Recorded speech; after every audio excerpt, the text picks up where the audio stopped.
G'day boys, welcome back to another Escape from Tarkov Arena video. Today we're looking at the new updated custom presets as we have just received a new patch on Arena where everything has been rebalanced. So today we're going to cover Assault, Enforcer, Scout and Marksman. I'm going to cover a couple presets for each. Expect more presets coming soon when I've tested and tried out gear and figured out what actually I'm enjoying the most. For now, this should tie you guys over. All of the kits have been balanced as best as possible, taking into account the new additions and removals of certain items within each class. We're going to cover the first one, which will be Assault. We're going to go straight into the HK. This one hasn't changed a lot. We're going to choose the readout today. Only level 4 armor in the readout. It is the Kib Arms Titan Ballistic Plate. We're running the HK today with, this is the build here. Feel free to stop and screenshot it. We are running the Contact 6s, the Demon Front Mask or the CQC and level 3 front face shield. We're running the Alpha Rig with two 40-round mags, both full packed with M856A1. We also have a 30-round mag also packed with M856A1. For the meds today, we're running Simple Car, we're running Perfectorian for heavy and light bleed and passive HP increase, as well as a Tramadol, so you can run around. And when you get shot in the legs, you don't lose any stamina. That brings the kit to 11,499.3, so it's on the dot. Hopefully you guys enjoy that one. We're running also the Spear. They have removed the 25-round mags from the Spear class, so I've done my best to balance it out, but it may be falling out of meta because of the smaller mag capacity. But this is the gun build here. Feel free to stop. We're running the Contact 6s with the, again, CQCM face shield. We're running the Thor armor here with the level 4 front plates, no rear plate. Running 3 spare magazines with the Thunderbolt rig. We're running the IFAK Cat and Tramadol, bringing the kit to 11,459 metascore. For the AK, we're running a little bit more of a tanky class here. We're testing out the level 4 helmet and level 3 face shield on the ZSH helmet here. Running the AK-74M. This is the build here. Feel free to stop and screenshot it. I just have the white camo. It looks really, really clean. I'm liking that with the readout with the level 4 front plate again and no rear plate. For the ZSH, we're just running the level 3 face shield. With the Thunderbolt rig, we're running 3 spare magazines and 1 in the gun, all full packed with 7N40. For the meds, running the car, Perfectorian, Tramadol, bringing the kit to 11,452. For the SA58 class, this is what we're running. For the helmet, we're running the level 3 face shield. For the ZSH, for the Thor armor, we're running the level 4 front plate and the level 4 rear plate. Running 2 50-round drum mags of BCP FMJ and 1 20-round mag of BCP FMJ. For the meds, we're running the IFAK, the Cat, and the Tramadol, bringing the kit to 11,488.1. For Enforcer, we're running, I'm going to muck around with the AUG. I haven't leveled up the AUG A3, but once you guys get the AUG A3 unlocked, I highly recommend you select this one instead. For now, this will do the job. We can still put the AUG A3 attachment on to allow for a mount. This is the build I'm currently running. I'll be sure to level it up a little bit more. I chose the AUG as it has a higher fire rate than the MDR, and because the lower pen ammo, you want to be relying on a higher fire rate to get the bullets down range. So with the head armor now, we have seen the face shield be removed for level 5 helmets like the Vulcan and the RSASS. So we're going to be rolling down to this one. Still is a level 4 face shield on this, so it's still very strong. We're also put a neck protection, which is level 5. This, I think, will be the next meta for the helmets in Enforcer. I could be wrong. I'll be sure to update you guys again in the next video. We're running the Death Shadow underneath that as well. With the Thor armor, we're running the level 5 front plate, and we're running the level 4 Kibber Arms rear plate. For the ammunition, we're running 4 magazines totaled, all full packed with SOST. For the meds, we're running Salua, Cat, and Morphine. That brings the kit to around 11,493 metascore.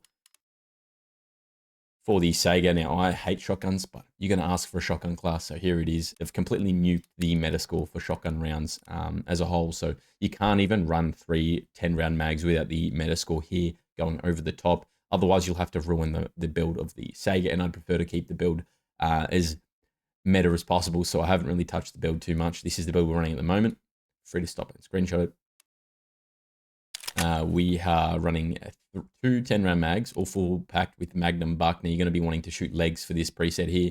We also have a 5-round mag of Magnum Buck as well. I would recommend picking up a gun off a dead body if you can with this preset, to be honest. It's more of like an entry fragger kit. Running the IFAK with the Perfectorian and the Tramadol, bringing the kit to 11,453. just very hard to get ammunition on this class with the limitation of the metascore within the firepower section. It might mean you have to really make this gun a piece of shit if you're wanting to have more ammunition. For the next preset here, we're looking at the M60. Now, I don't use LMGs, I hate LMGs, but here is a basic build. All you really throw on is the canted grip. This muzzle has the best stats, and you can change the grip of that once you have the M60 E2 unlocked. I don't have it unlocked, but to get you going, the reader running level 5 front, level 4 rear plate. The helmet, again, the same thing, the level 4 face shield and the 5 neck protection. Your basic rig with a Salua Cat and a Trimadol with the Death Shadow face shield, bringing the kit to 11,473. Again, I hate LMGs and shotguns, but here it is. What you can also run under Scout. Now, they've nerfed the arm in Scout to only level 3, so we're dealing with a massive nerf to Scout. With the MCX class, this is the build we're running at the moment. The Contact 6s, the CQCM face mask. For the armor, running, again, the only level 3 plate you can run. I've chosen this armored rig still because it has a good soft armor protection, and we're going to be working with what we can with the limited armor protection on this preset under Scout class. So for the meds, we're running Salua, Perfitorin, and Trimadol, bringing the kit to 11,456.1.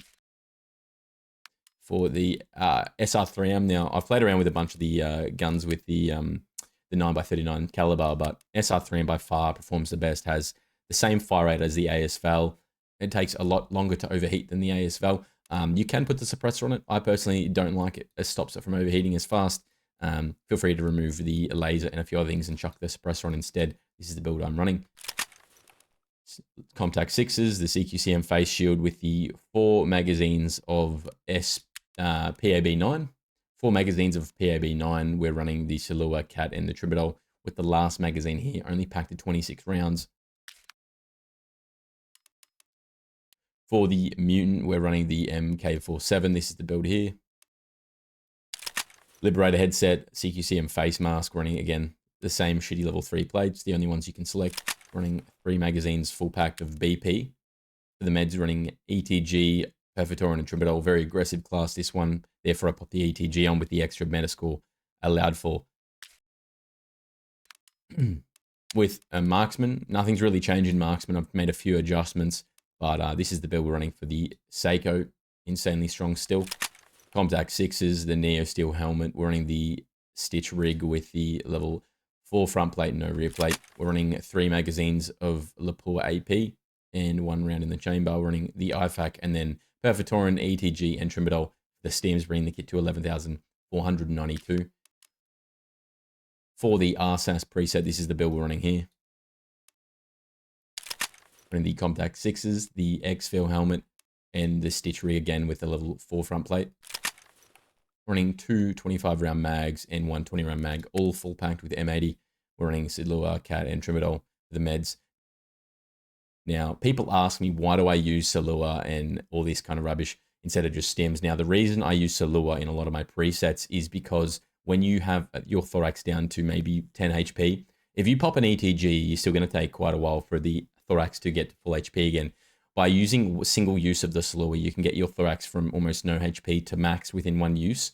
It is the fastest way to get a major limb up to full HP if you're going to re-engage in another gunfight. That's why I run it, as well as Cat is just a fast, heavy bleed option. Trimadol, the reason I use Trimadol is because I'm a very aggressive player. If you get shot in the legs during a gunfight, your stamina bar will drain. Now, because Trimadol is a endurance and strength stim, when your legs get shot out, your endurance will not drain to 0. Often when you're running like morphine or other stims, you get your legs shot out, your stamina bar will go to 0, and you're stuck in the open. You cannot run away from the gunfight because your legs are black, then you've got no stamina. So they're the reasons I run this med setup. Perfitorin, obviously, when I have a little bit extra metascore left over, it's a cheap, easy way to get your light and heavy bleeds taken care of. ETG is just, yeah, that extra metascore. But for the most part, that's why I run what I run. The Contact 6 is just gives you the best audio. I find Arena is heavily important about your audio cues, pre-firing angles, things like that. For the helmets, again, it just comes down to situational in the class. Level 4s for the marksman. I find the scout, most of it you're running and gunning, you're pushing in. Most of the engagements are front on. Therefore, I want the face protection at level 3. It's just a chance of ricochet. They have reduced the ricochet chance to medium now, so I may be changing this in the future. Under the Enforcer class, obviously we had the level 5 helmets previously. the face shield, but because we don't have that anymore, the next best bet is this one here that has still a level 4 face shield, but just slightly less head and nape protection. The conversation on armor and what's the best armor. Most armors are very similar. All you're looking at is what has the best soft armor. Now, the most important thing is what armor plates you're putting in the armor itself. For example, here, you want to be putting in the Kiba Arms Titan Ballistic Plate, as this is the best level 4 plate you have access to. For example, in the Assault, when I'm choosing arm, I can hover over it and you can look at the armor points under the right column, as well as the armor class, and you can look at each armor and see what has better stats. They're all quite similar, and you'll find that some, for example, like the HBC, has nothing but front and back protection. So that's why I choose certain armors. But to be honest, it doesn't really matter that much. It's just more about meta points balancing and using the correct armor plates. Hopefully that gives you guys a little bit of a better understanding of why I do certain things with the presets. Again, I try and maximize every single gun build to full meta, including recoil control and ergonomics. You'll be finding that I will be adjusting these kits soon. So make sure you guys are subscribed to the channel if you're not already, for more videos like this to keep you guys up to date with the new changes within Arena. And also like the video, helps your boy out, helps get this to more people like yourself looking to update their presets. Take care of yourself, boys, and I'll see you in the next one. God bless.